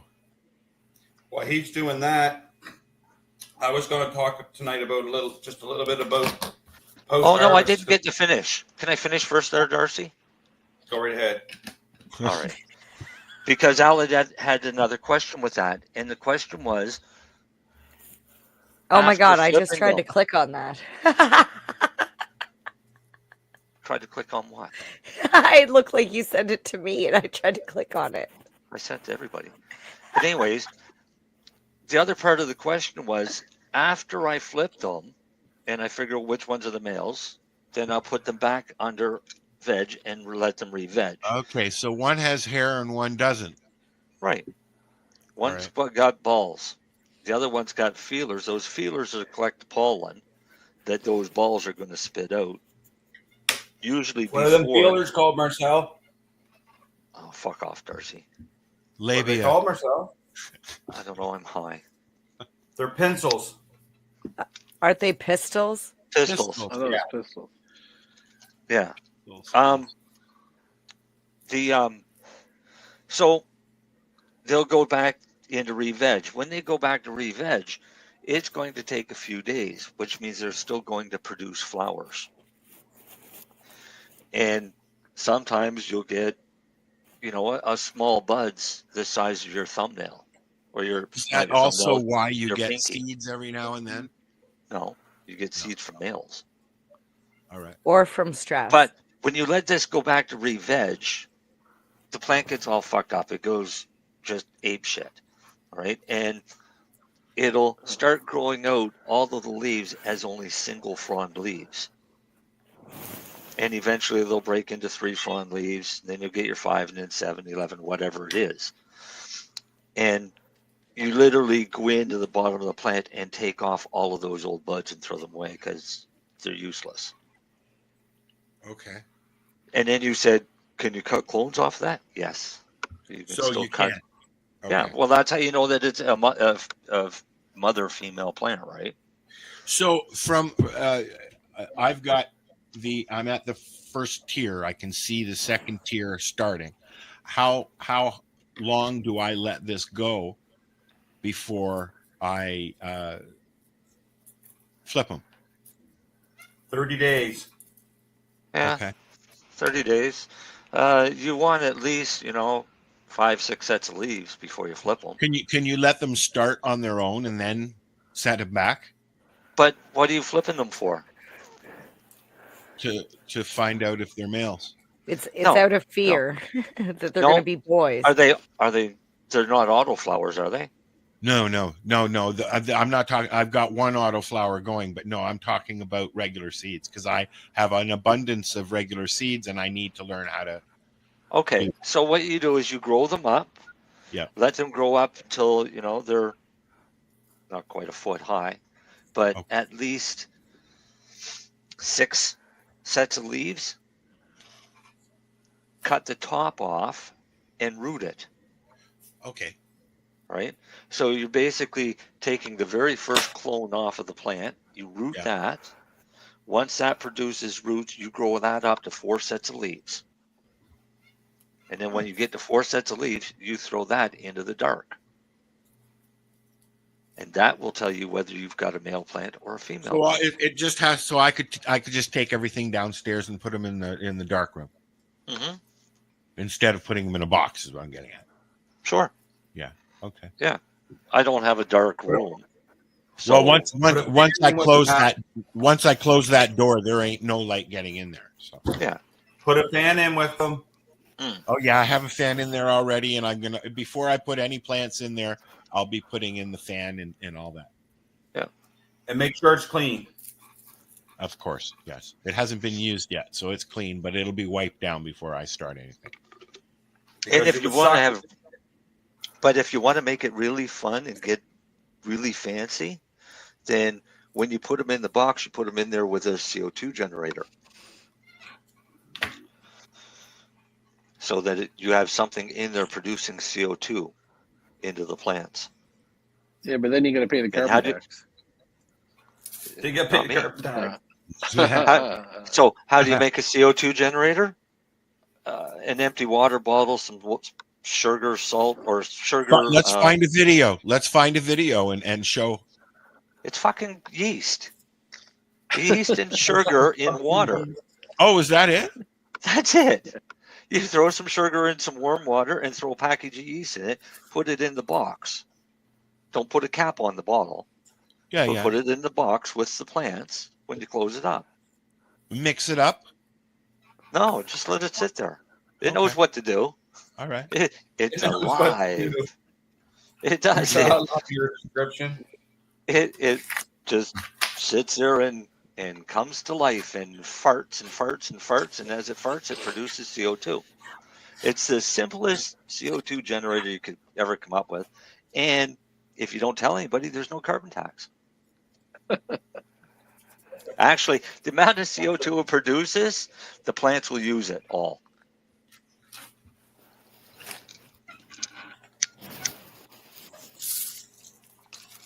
So that's not an issue. But that's how you tell your male and your female apart. And as soon as you recognize which ones are the males, that's the ones you want to get rid of, unless you want to do a breeding program. And then it's a matter Don't be a pollen chucker. Selecting which of the males are the best structural wise. One thing at a time, dude. Yeah, you're not getting into breeding. No, not anytime soon. Not like last year. No. I actually got pollinated last year. That's what I mean. Right, so that's pollen chucker. I had never seen that before, but I had been told, blah blah blah, and so I went in and I cut them down, and I didn't put a bag over them first, and literally the minute I touched the plant and went snip, they went poof. I go around 3, 2, and look at my neighbor's plants to make sure they don't have males. Because that pollen will go for like a mile. I grow outdoors, man. So yeah, I'm gonna as soon as it warms up a little bit. As soon as it warms up a little more, I'm gonna take some alcohol and I'm gonna mix it in a jug and spray everything down, and then power wash everything before I put anything back in. Yeah, see, this is why legalization sucked, because everybody and their dog grows their 4 plants, and half the people have no idea what they're fucking doing. Well, we're gonna learn this year. They're paying $40 a clone. I proved. How much? I proved that. What? $40 a clone. 30. Yeah, 30. Serious? They're $15 on the res. $31.99 plus HST. Where? At the liquor store here. Oh, really? At the legal store, they're selling clones. Yep. Trying to. Don't know what kind of shape they're in. What kind of bugs do they give you for free? Are money back guarantee? Are you able to do clones with Optimus, Len? No. Shipping is Come a on, bit of a Lennie, pain. I don't even want to get adventure. into that shit. Come on, Lennie, there's a business adventure. There you I don't go. even want to get into that shit. In all honesty, if Lennie was going to do it, those clones would have to be priced anywhere between $50 to $75 each. And the reason being Actually, is the I don't know if shipping there's excise containers tax for on them are clones, like is there? what? Yeah. No, that's but it. it's the shipping container, Yeah. Exactly. right? To ship them is not cheap. No, they're like 30 What bucks. clone- They're like what clones in the- are at NSLC? In I the don't know how extraction the world, how- we have a lot of breeders that are like focused on making the trikes the right structure for washing. And if you want to get a breeder clone from those guys, you're talking anywhere from 1,000 to 5,000 USD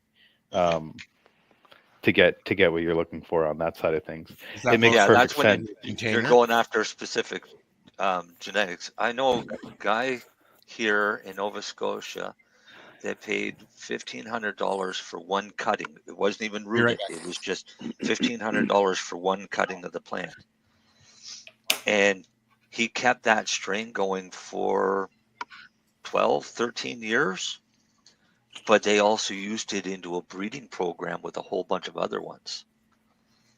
Right? So they developed a bunch of strains with that one strain that they paid $1,500 just for a cutting. No roots. Oh yeah, like here you go, $1,500. Bloom does that all the time. Yeah. They'll sell 4-packs at $1,500 per clone, and you have to buy 4 of them.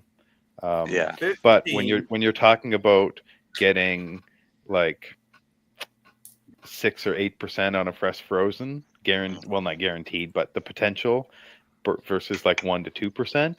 So if you're looking at the end and you have 4 times the amount of hash or rosin for the same amount of work, well, I mean, it almost pays for itself the first grow, right? In all honesty, I would never think that Lennie would have any of those types of people looking for clones, or anybody looking for those types of clones, only because they're going to want something that's going to grow, because they're allowed 4 plants. If you can provide medical licenses with clones, it could be a lucrative business, right? Because medical licensees are usually looking for really good genetics, but are they willing to pay that kind of dollar for the numbers they would need? Unless they just get 1 or 2 and make a mother. Marcel, you have a 200. I mean, I'd say it's almost more important for someone who is limited on plant count to get those higher extracting ones, because they're so limited on what they can grow that they need that extra. Whereas if you had something that was a little less productive and you had a higher plant count, you could just run more of them, right? That would be somebody trying to survive medically off of the 4 plant limit, right? But I mean, somebody that's growing a medical license is growing a hell of a lot more than 4 plants. I don't think there's a grow license that low, is there? Maybe for 1 gram a day outdoor.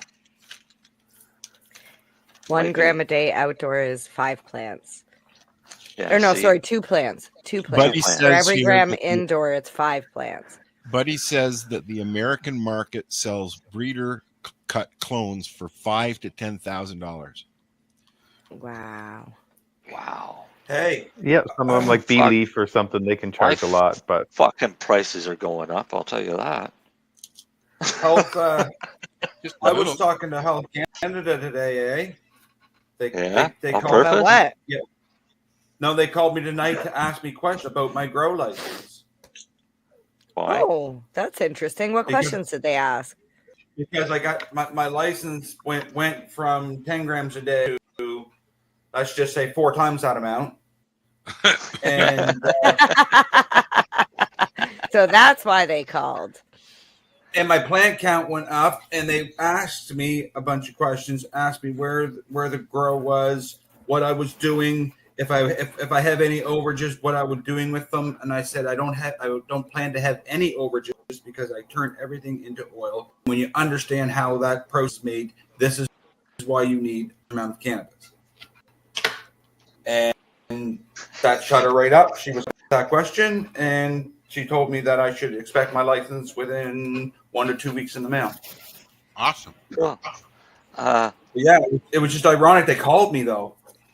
That's kind of cool that you totally admitted that you're breaking the law, and she's letting you.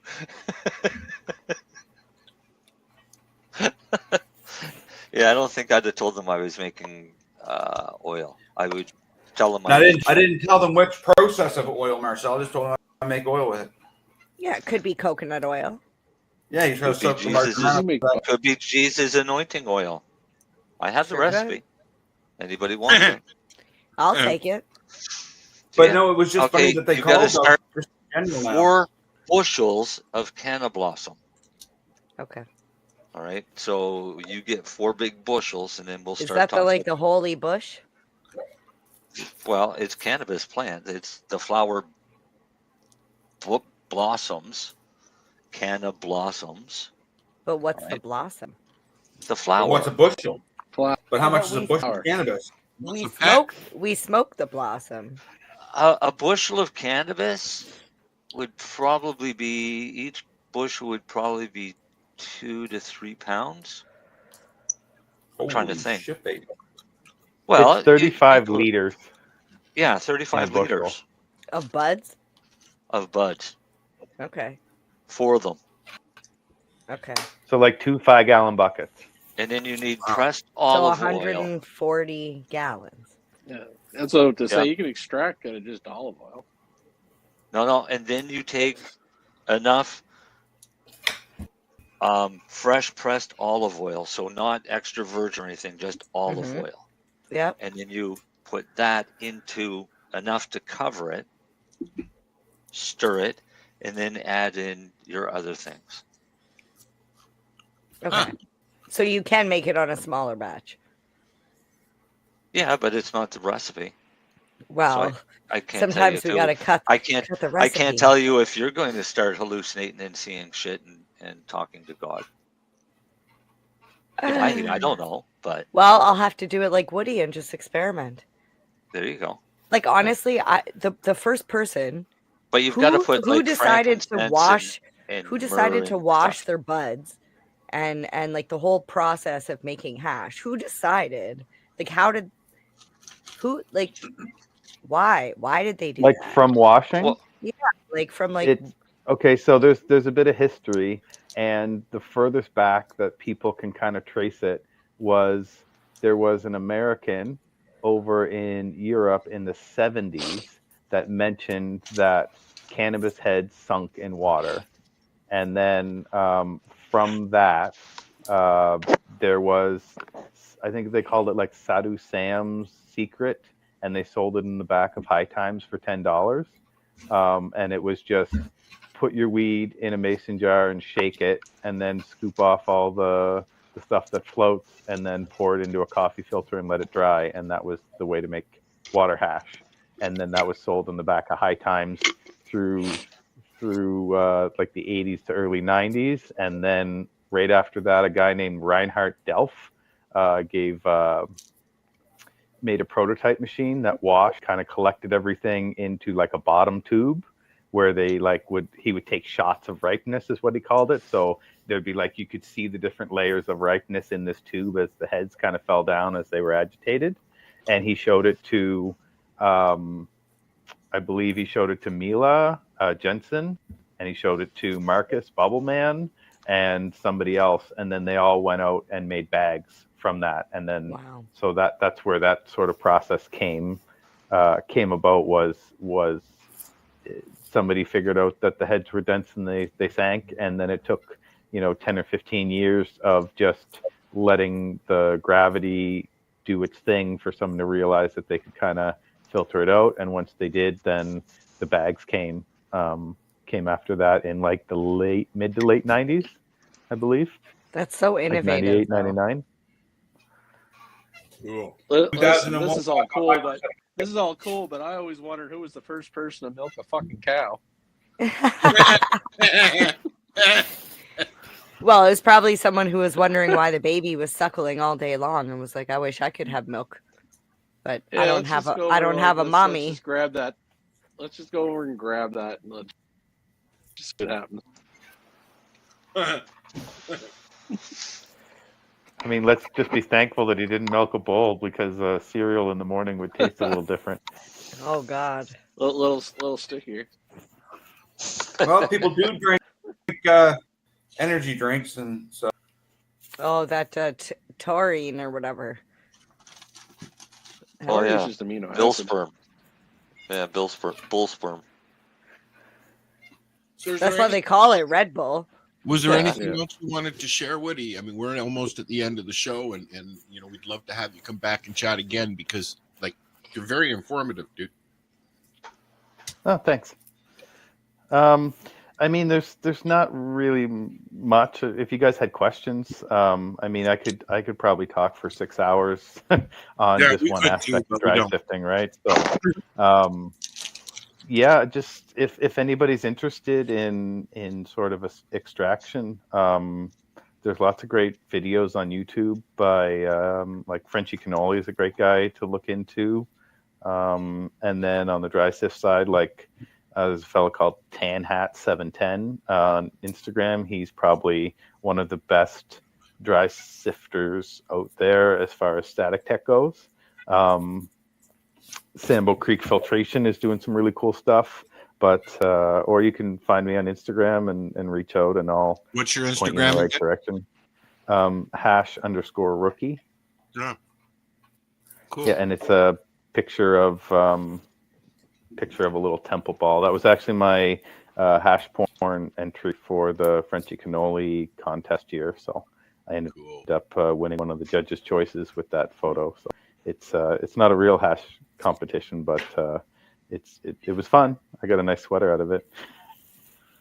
So Buddy is asking here, has Woody tried the Buckner funnel?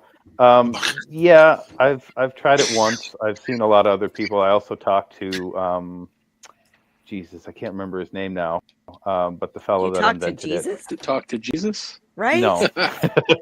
But I can't remember the guy who invented it, but I talked to him for a while on Instagram about it.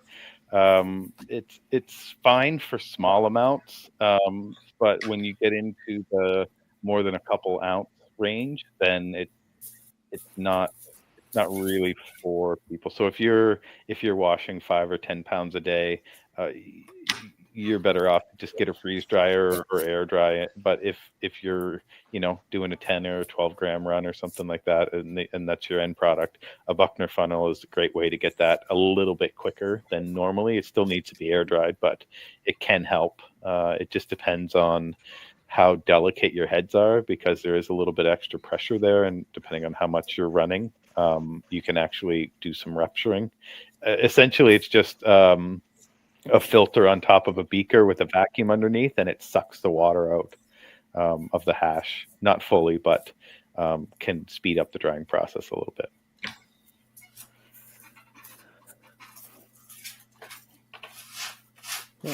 So you guys were talking about bags, hash bags. I remember back in the day, like I worked right next door to a laundromat. And I was told to like keep an eye for like a certain type of person, because they were saying that they were washing their drugs in the washing machines. And I was like, they're doing what now? And my assumption was that they were using those bags, but I still don't understand. Does the plant material, like the trichome heads, stay stuck inside the bags? No, the bags are different sizes, right? So you start with like 220 micron, which is like a larger hole, and then you have subsequent bags below that at different sizes, and you're just grading things by size. So the first bag is your work bag, that's your 220, and as you agitate, all of the trichome heads are usually somewhere between, say, 45 and about 140, 150 micron. So they all fall through the bag, but it holds the plant material back. And then the bags below that just help you in filtering out to find the ripe ones, because the ripe ones are usually somewhere between 73 and 130. So you can just run different bags to try to collect different sizes of heads, and then allow all the broken pieces to fall through. So I don't think that they were using a washing machine, because that would all of their hash would go out the drain. Well, yeah, no, I didn't understand how, like, I guess if you had a small enough micron bag at the end. No, I mean, it could be done, Woody, in such a way that you could have a sealed 220 bag full of your product and ice inside all of your other bags, but each one of them would be separately sealed. The problem is, when you go to take it out, you're going to have to take it out wet, take it somewhere while it's wet, and then rinse it all down, because you're going to have trichomes everywhere on the insides of those bags.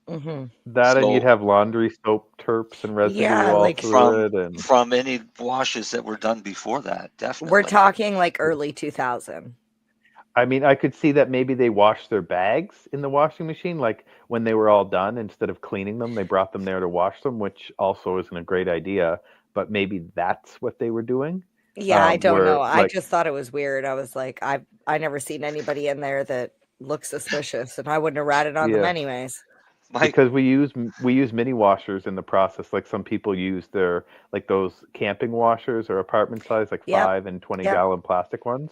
I use one With of some those. modifications. Yeah, with some modifications, they can be used. They can be used for the process. Yeah. And they're fairly cheap, but yeah, you kind of want to keep the water. That's to- what I to thought. Sort of Like that's put it where through the bags, right? Yeah. But who knows? People tried some weird things back in the day, so maybe somebody realized that was not the way to do it. Well, hey, we learned a long time ago after my cousin tried it that we had a bunch of pot that wasn't dry enough. So he threw it into a mesh bag and threw it into the dryer. And it dried it out nice. Except when we pulled it out, there was a bounce sheet stuck to the bag. And it was putrid. It was so bad you couldn't smoke that shit because everything tasted like bounce. So we learned, don't do that. Don't try and dry it in a microwave either. I put a 1/4 pound in the freezer at my trailer, and then packed up the trailer and went home for the winter, and came back. And because the power kept going on and off, it blew my freezer out, so it stopped working. I got back, and there was a 1/4 pound of mush sitting in my freezer because it thawed and then froze and then thawed and then went moldy, and so yeah, bye plants. bye plants. Yeah, exactly. Everybody's going to have a fuck up at least once or 5 times in their life. Well, you know what? I mean, I'm frustrated, but I'm going to push through it. I'm going to learn how to do it, and I'll get there. Oh yeah. But see, my issue is I get really depressed and then I stop. Yeah, well, and you have to kind of get over that or force yourself through it to continue on, because if not, you're not going to achieve any results. And that's what I said. I said, you know what? I got all these seeds here. I got to learn how to flip them and choose them and all blah blah blah. So why not just go for it? Yeah. Well, that's the best way. The thing is, though, it's costing money in hydro. That's the thing that's bothering me, right? Yeah. So. But you've got them under a low watt light right now. Yeah, I got them under a Sun Blaster 5 watt. So I mean that's not much power. And they're sitting. What I'm doing is they're sitting in the window, so I shut the light off. I'm shutting the light off from 1 until 7 a.m. and then I turn the light on in the morning again, and then it also gets the sunlight coming in, but it's not a direct sunlight until about 2 o'clock in the afternoon. Right. So I'm supplementing with the light is what I'm getting at, and I'm doing 18 hours right now. Cool. With one, and it's that I've got a CBD autofem going, and it's grown probably 1/4 to a 1/2 inch a week. No, a day. Sorry, a day. Did you get any of the seeds I sent you popped? No, none of them. They all cracked, but none of them came. I'll tell you what we should do. What we discovered was happening is using the heat map, it was boiling my seeds. Oh, you were overheating. Yeah. So, what? I found a little spot in my linen closet where I cover a plate with a bowl, and I stick them in there for 3 days, and I check them every day. Al. Yeah. What's the strain? It's CBD Auto. Whose is it? I don't know, but ask me that question next week, and I'll bring the little tag that I have. Oh, it might. Oh, actually, no, it's right here. Hold on, wait 1 sec. Here it is, right here. I forgot. I had a guest yesterday, so I brought all my paraphernalia in here. It's from Hot Neighbor, and the strain is. Oh fuck! This is so fucking small. All right, there we go. I like the name already. Hot neighbor. Okay, it is Homesteader F1, which is Grandpa's stash, crossed with Auto Blue Mammoth, crossed with No. Go back to the first name. CBD. No, what was the first one you said? The name F1. of it? What F1? Homesteader F1. It's ache wheat flour, pine citrus berries, med morphology, harvest October, height 4 feet to 10 feet, width 3 feet to 5 feet, and it's a photo period. And it's F1 CBD sativa hybrid feminized seed that somebody gifted me, named Marijane. Okay, so I was thinking what we could do is we could. I have lots of these. Yeah. And I'm excited because I really want the CBD strains for my dogs, right? So yeah. And for people who don't want the THC. But I've also got a Pineapple Express going. It hasn't popped out of the ground yet, though, but I hope it does. No, what I was thinking is what we should do is we should all take guesses at how much you're going to get off of that plant. Okay. That auto plant. Well, I'm going to set up the light downstairs temporarily and move it downstairs. And if the other one that I started doesn't come out, because I did 2 of these, I'll start another one. All right, let's do this. Darcy, are you still there? No, he's gone already. No, he's not. No, Darcy's there. Unmute your mic, you dick. It's not answering, though. I know. We'll let Darcy go last. Lenny's still here. You're gonna ask him what are you gonna ask him? How many grams he's gonna get off that plant? Yep. How many he's going to get dried? You're gonna write this stuff down because I'm not. I will. I'll write it down right now. It's gonna be recorded live for history right here. I got my vote. Yeah. Live or Memorex? Lenny, Darcy. Hey, how tall is it now, Al? What? It's a couple inches. It's on. Okay, it's you've got your pod leaves, and then it's got the first set of cannabis leaves forming. And if you look down from the top, you will see that the next round is coming up next. But next week, I will start every week. I will start taking a picture of it and putting it so we can see the progress. How's that? Sure. All right. He can't hear us, so he can actually write to me how much he thinks you're going to get. He says he's talking. He's muted. Hold on. Oh, there you go. Say it. Try now, Darcy. I think you're going to get 50 grams. How much? 28. 28. All right. So Darcy's at 28. What is the average? What is the average of an autoflower plant? So sativa. Doesn't matter because different ones are different things. Okay. Yeah. Lenny, what was your guess there? Darcy went 28. That's lower than I was going to go. So you were going to say 28? How much? Give you 70 grams. I was going to give Darcy. I was going to give him 70 grams. 70 grams. All right, MJ. I was going to say 4 ounces. 4 ounces. What's that, quarter pound? Yeah, quarter pound. All right. Quarter pound. Well, the biggest autoflower I ever grown, just to give you an example, was 252 grams. Al, what are you thinking? Yeah, wait, how many grams is 4 ounces? This is my first time ever growing an autoflower, and I don't even want to guess. I have no idea. You might be right. I was going to go 50, but I didn't want to. I wanted it to be a little higher. I averaged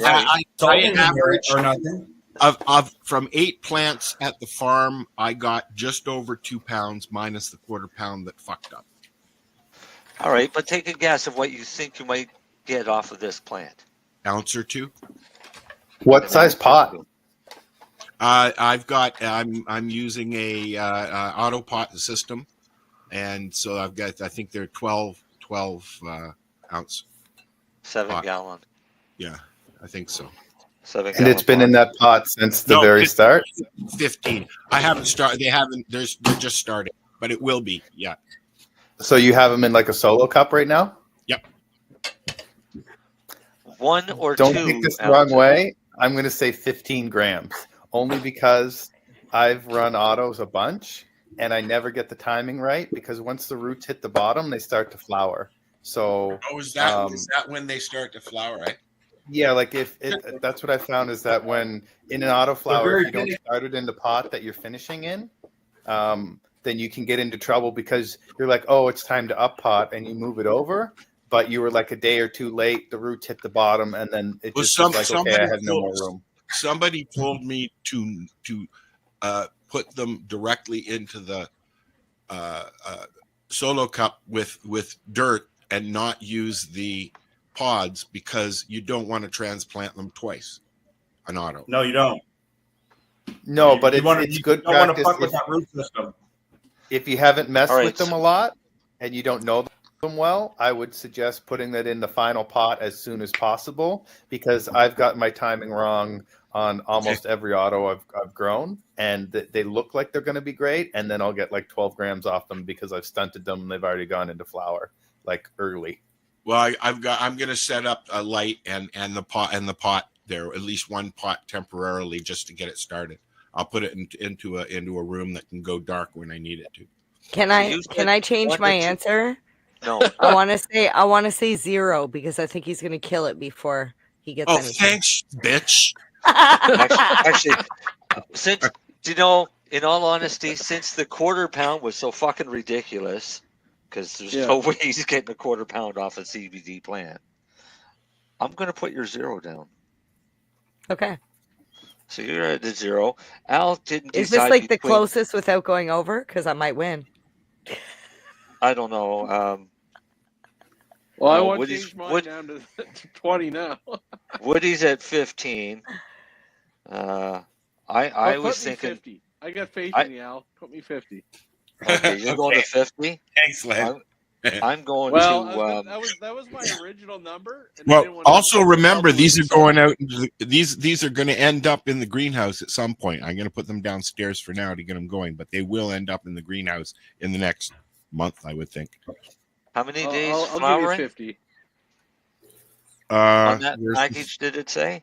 Where's the thing here? Hold on, and we got to go. 8 weeks. Yep, it's He said 8 9 weeks. p.m.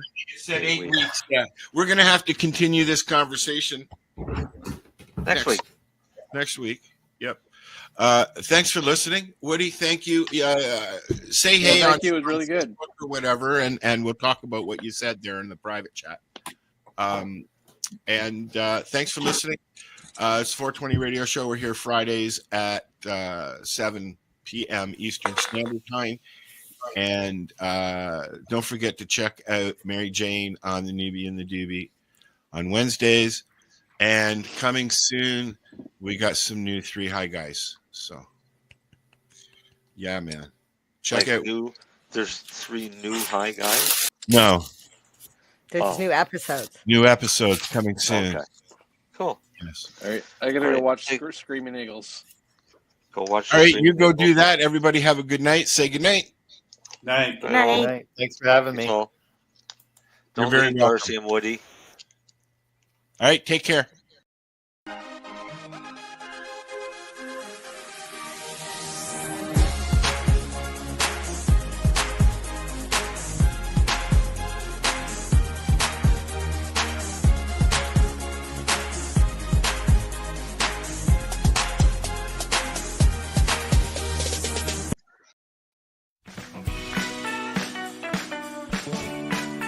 Hi, I'm Timmy. And I'm Mary Jane. He's the newbie. She's the doobie, and this is the show where we tote cannabis. Talk. From both sides. Is that even possible?